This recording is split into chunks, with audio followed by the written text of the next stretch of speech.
My dad is very polished and smooth, but underneath that is a very tenacious individual. People always remember how nice my dad was to them, and just he's kind of a character. He's a bit of a wild guy, but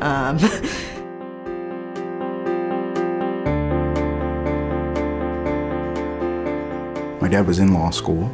I'm working a couple jobs, and I go on a law school bulletin board, and they have something FCC, which I thought was the Friendly Candy Company.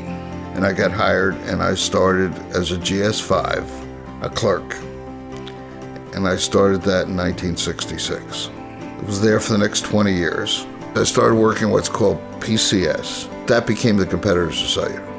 And he was then in the private radio bureau, and he saw where the world of private radio could be. And I think that's had a profound impact on wireless service writ large. Morgan O'Brien, he's the one from the law firm who came to me to ask me to join Jones Day. I would go in and develop the communications practice with him. He had just joined that firm. He misled me. It's a nice way of putting it. He wanted me to be his attorney for his concept, which became called Fleet Club. We had to get what we call a waiver order from the FCC to compete with cellular. They asked if I could win this. I said, give me a weekend. I came back and I explained, all of you board members, and I talked directly to the board, have to keep your damn mouths shut for a year and a half. It took me 13 months to win.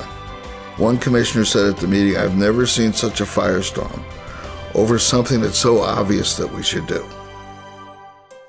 There was a set of rules that we were SMR, we were not cellular, that would make it more difficult for us to combine everything.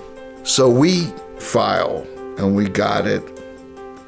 All the changes we wanted, they were reasonable changes. They helped putting digital in place of analog. That was a huge coup.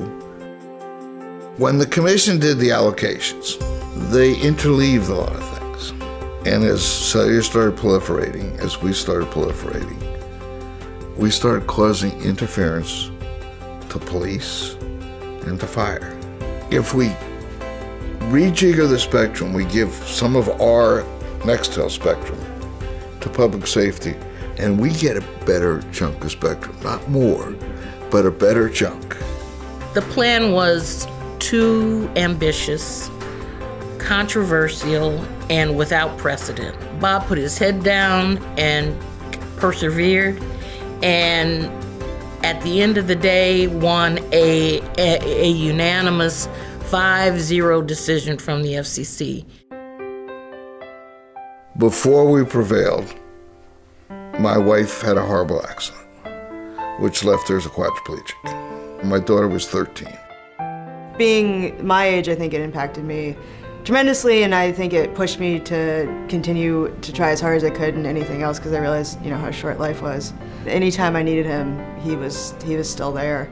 Meanwhile, there's a company called Sprint who would like to merge, and it's a really good opportunity for both companies. When the original merger occurred, everybody had a package to leave that was in the upper echelons. I had a kicker that was significant to me if I stayed for 3 years. My wife dies. The kicker comes in the next month. I retired 2 months later. I'm honored to have worked with Bob. I've learned so much from him. He's a great friend, a great mentor, a true pioneer and true leader in the wireless industry.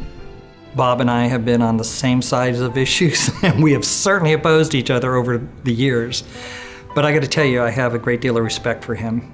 When I worked with either his team members in regulatory and government affairs or people from the FCC, what came out was how great of a leader he was. He's been a wonderful example of that. At my internship at the FCC, the people that went out of their way to seek out to help me even without me even asking were people that he had been really nice to, and that was what mattered, not even just like what he'd done with his career. I never dreamed it could be this good. And this is from somebody who had $50 when he was 43.